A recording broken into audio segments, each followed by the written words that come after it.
မင်္ဂလာပါလက်တော့အိမ်မှကြိုဆိုပါရရှင်အပတ်စဉ်ဗုဒ္ဓဟူးနေ့နဲ့တနင်္ဂနွေနေ့တွေမှာနေ့စဉ်အသုံးပြုလို့ရမယ်လွယ်ကူထိရောက်တဲ့ဖျားရက်တရားလေးတွေကိုသင်ပေးသွားမှာဖြစ်ပါတယ်ဒီနေ့အတွက်ဗဟုသုတဖြစ်စီမှာကတော့ပုပ္ပါတောင်အကြောင်းပဲဖြစ်ပါတယ်ပုပ္ပါတောင်ဟာပင်လယ်ရင်မျက်နှာပြင်အမြင့်4980ပေအမြင့်မှာတည်ရှိပါတယ်မန္တလေးတိုင်းပကံညောင်ဦးဒေသမှာရှိပြီးပုပ္ပါတောင်တော်ကမြန်မာနိုင်ငံအလဲပိုင်းညောင်ဦးခရိုင်ကြောက်ပတောင်မြို့နယ်ရဲ့အရှိတောင်ဘက်မှာတည်ရှိတဲ့ပဲခူးရုံးမရဲ့မြောက်ဘက်စွန်းမှာတီးရှားထိုးထွက်နေတဲ့မိတောင်ဟောင်ကြီးတစ်ခုလည်းဖြစ်ပါတယ်မြောက်လက်တီတွတ်20ဒီဂရီ52မိနစ်အရှိလောင်ကြီးတွတ်95ဒီဂရီ14မိနစ်မှာတည်ရှိပါတယ်ပုပ္ပါတောင်အကြောင်းအကျဉ်းချုပ်ပြောရမယ်ဆိုလို့ရှိရင်ဘူမိဗေဒပညာရှင်တွေရဲ့အဆိုအရပုပ္ပါတောင်ဟာလွန်ခဲ့တဲ့နှစ်ပေါင်း15တန်းကျော်ကလေးကပေါ်ထွန်းလာကြောင်းသိရပါတယ်ပုပ္ပါတောင်ဟာကြောက်ခေဦးယဉ်ကျေးမှုထွန်းကားခဲ့ရာ6ရေနံချောင်းတို့ရဲ့ရေမြေတစ်ဆက်တည်းရှိတဲ့အတွက်ကြောင့်လို့ထိုအချိန်တွေကပဲကြောက်ခေလူသားတို့နေထိုင်ရာအရက်ဖြစ်ခဲ့တယ်လို့ယုံကြည်ခဲ့ကြပါတယ်ပုပ္ပါတောင်ဟာ BC 442ခုနှစ်မှာပောက်ကွဲခဲ့တဲ့မီးတောင်တွေတစ်ခုလည်းဖြစ်ပါတယ်။ပုပ္ပါတောင်လို့ဆိုလိုက်ရင်ကိုးကွယ်ယုံကြည်မှုဆိုင်ရာဇေဒီပထုများအစအဦးများရှိတဲ့ပုပ္ပါတောင်ကလပ်ကိုလူတွေကအလွယ်မှတ်ယူလေးရှိကြပါတယ်။ပုပ္ပါဆိုတဲ့စကားလုံးကပါဠိဘာသာစကားပုပ္ပမှဆင်းသက်လာခဲ့ပြီးပန်းလို့အဓိပ္ပာယ်ရပါတယ်။ပုပ္ပါတောင်ကလပ်ကို1တောင်ကလပ်2နဂရစ်တောင်3ပန်းပေးတောင်4ပစကန်တောင်5ဝနရခတ်တောင်6ဝိဆာတရာတောင်ဆိုပြီးတော့မှနာမည်6မျိုးခေါ်ဝေါ်ခဲ့ကြပါတယ်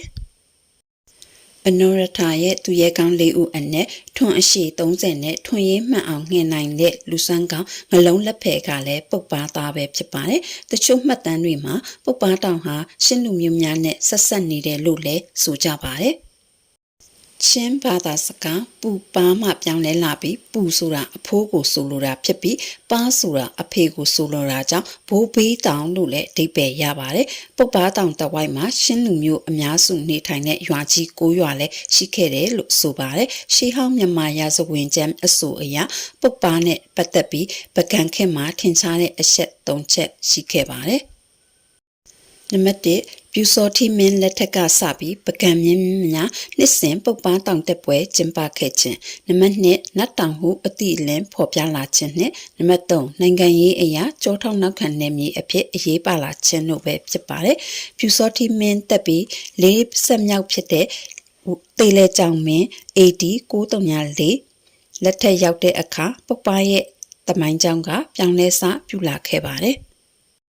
အကြောင်းရင်းမှာတော့တေးလဲကြောင်မင်းကတကောင်းမှမျောလာတဲ့မောင်တင်တဲ့နတ်မောင်နှမတို့နေတဲ့စကားပင်ကိုနတ်ရုံများစွာထုပြီးပုပ္ပါမှာပြည်သူတွေကိုကိုးကွယ်စေခဲ့တာကြောင့်ဖြစ်ပါတယ်မဟာဂီရိနတ်မောင်နှမလို့လည်းတွင်စေခဲ့ပါတယ်မဟာဂီရိဆိုတာကြီးမြတ်တော်လို့လည်းအဓိပ္ပာယ်ရပြီးကြီးမြတ်တော်တောင်လို့လည်းခေါ်စေခဲ့ပါတယ်ဒါအပြင်ပုပ္ပါဟာပြည်သူတရက်လုံးကိုးကွယ်တဲ့မင်းမဟာဂီရိနတ်မောင်နှမတို့စံပြောရာတောင်တော်လည်းဖြစ်လာခဲ့ပါတယ်။ညောင်ရမ်းခေကတဲစော်ပါတူက15နှစ်မြတာရှိသေးတဲ့ကတဲမင်းသမီးလေးနှင်းလုံးခန့်ကိုစနေမင်း1698 1914ထံမှာဆက်တခဲ့ပါတယ်။စနေမင်းမှာမင်းသမီးလေးကိုပုပ္ပါမျိုးစားအရန်အနှင်းပြီးကိုလုတ်တော်အရာထားခဲ့ပါတယ်။ညောင်ရမ်းခေနှောင်အင်းဝနောက်ဆုံးမင်းဆက်ဖြစ်တဲ့မဟာ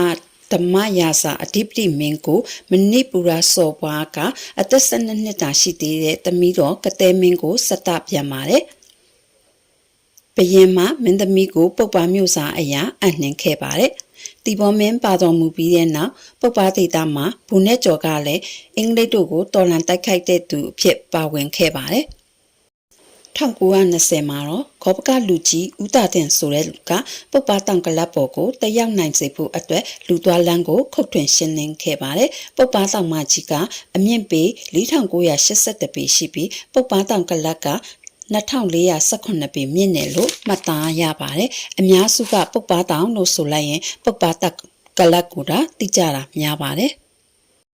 ပုပ္ပါတောင်ရဲ့မီးတောင်ဝါကတော့တောင်တော်ရဲ့မြောက်ဖက်ပိုင်းမှာအနောက်ဖက်ကိုအနှဲငယ်နှိမ့်ဆင်းသွားပြီးတော့မှတောင်ဖက်အနောက်ဖက်နဲ့အရှေ့ဖက်တို့ကမြင့်မားပါတယ်ပုပ္ပါတောင်ကိုအနောက်ဖက်ကနေကြည့်ရင်တောင်ထွတ်နှစ်ခုမြင်ရပြီးတော့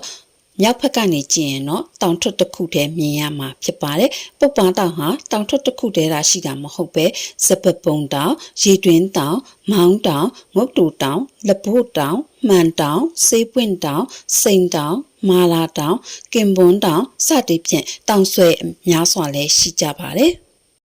မီးတောင်ထိန်ဝါကတမိုင်ခွဲခန့်ကျဲပြီးတော့မှပေ2000 3000ခန့်လက်ဆိုင်နဲ့ကြောက်ကမ်းပါကြီးအဖြစ်တည်ရှိပါတယ်ထိုကြောက်ကြီးကိုခြုံထွင်းကြောက်လို့လည်းခေါ်ပါတယ်မီးရှင်တောင်ကြီးပောက်ကွဲသွားတဲ့အချိန်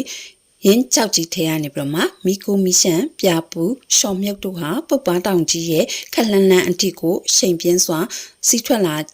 ခဲ့တယ်လို့လည်းဆိုကြပါတယ်ကြောက်ကြီးထဲမှာရေထွက်ရှိပြီးတောဝက်များလည်းခုအောင်နေထိုင်ကြပါတယ်။တဘာဝရေထွက်200ကျော်ရှိတဲ့အတွက်ကြောင့်မလို့အညာဒေတာရဲ့ oasis လို့လည်းခေါ်ကြပါတယ်။စစ်ဖက်ဝင်အပင်အမျိုးပေါင်း350ကျော်ခန့်ရှိပြီးတစ်ခွမျိုးပေါင်း40ခန့်ကိုလေ့လာနိုင်ပါတယ်။ပုပ္ပားမှာငှက်မျိုးပေါင်း130ကျော်ကိုတွေ့မြင်နိုင်ပြီးအဲ့ဒီငှက်အမျိုးပေါင်း130တို့ဟာမြန်မာနိုင်ငံငှက်များအပါအဝင်နိုင်ငံခြားငှက်များလည်းပါဝင်ပါတယ်။ဒေသငှက်မျိုး80ခန့်ရှိပြီးနိုင်ငံခြားငှက်မျိုး30ကျော်ခန့်လည်းရှိတယ်လို့သိရပါတယ်။ဘူမိဗေဒပညာရှင်တို့ရဲ့အဆိုအရပုပ္ပားတောင်ဟာလွန်ခဲ့တဲ့နှစ်ပေါင်း15တန်းလောက်တည်းကပေါ်ထွန်းလာခဲ့ကြောင်းသိရပါတယ်။မြန်မာရာဇဝင်ဆရာတို့ကလည်းပုပ္ပားတောင်ပေါ်ခဲ့ပုံကိုဂေါရမဖျားရှင်ရဲ့ဗျာဒိတ်တော်နဲ့တွဲပြီးလဲတင်ပြခဲ့ပူပါတယ်။ရာဇဝင်ဆရာကြီးဦးကလာကဖျားသခင်ဟာ9ဝအရာမှာဖိုးဦးတောင်ထိပ်မှာရပ်တော်မူပြီးတော့မှတသနာ100ခုနှစ်မှာပုပ္ပားတောင်ရှိပေါ်ထွန်းမယ်လို့ပြတိတ်ထားခဲ့ကြောင်းမဟာယာဇဝင်မှာလည်းဖော်ပြထားခဲ့ပါတယ်။ပုပ္ပားတောင်ဝင်းကျင်မှာရှေးကစယခုမျက်မှောက်အချိန်ထိရာတီဥတုကောင်းတယ်လို့တောလိုက်ပြီးလူနေလို့ကောင်းတဲ့နေရာလည်းဖြစ်ပါတယ်။ရာဇဝင်မှာခရစ်မပေါ်ခင်443ခုနှစ်လောက်ကအေယာဝတီမြစ်ရိုးရဲ့အလယ်ပိုင်းလောက်မှာအံ့ဩဖွယ်အကြောင်းအရာ9ရက်ပေါ်ပေါက်ခဲ့ဘူးတယ်လို့သိရပါတယ်။အတန်ကြီးစွာမြည်လဲမြင်ငလင်လှုပ်ခဲ့တယ်။ဖိုးဦးတောင်အရက်မှာရေအိုင်တအိုင်ပေါ်ခဲ့တယ်။စမုံစမိတ်ညစ်နစင်စီးဆင်းလာတယ်။ပုပ္ပားတောင်မြေကားထွက်လာတယ်။တရီခစ်တရာဝင်းကျင်ကပင်လယ်ဟာခန့်ချောက်သွားခဲ့ပါတယ်။မြင်းငလင်အကြီးကျယ်လှုပ်သွားခြင်းကအရင်နှစ်ပေါင်းတန်းကဖြစ်မယ်လို့ထင်ရကြောင်းရာဇဝင်မှာခရစ်မပေါ်ခင်နှစ်443ကတညတည်းဖြစ်သွားခဲ့တာလို့မှတ်သားသိရှိရပါတယ်။ခေတ်မြန်မာသမိုင်းဆရာများရဲ့အဆိုအရမြန်မာတို့ကပြူတို့ရဲ့နောက်မှာဤမြေဤရေဤဒေတာကိုရောက်ရှိလာကြသူများဖြစ်ပြီးတတဒေတာလို့ခေါ်တဲ့အရန်နိုင်မှာရံမျိုးနှိမ်မျိုးလို့ခေါ်တဲ့ပကံမျိုးတော်ကိုတိဆောက်အုပ်ချုပ်လာခဲ့သူများဖြစ်တယ်လို့သိရပါတယ်ပြူတို့ထံမှာကောင်းမွေဆိုးမွေများကိုရရှိခံစားခဲ့ကြတယ်။ဒါကြောင့်ပုပ္ပားအကြောင်းကိုပကံခေတ်မတိုင်မီကပင်စာပေအထောက်ထားမရရှိတော့လဲပကံသူပကံသားတို့အနေနဲ့အရင်နေထိုင်သွားခဲ့ကြတဲ့ပြူတို့ထံမှာတိတန်တမြတိခဲ့ကြရတယ်လို့ယူဆကြရပါတယ်။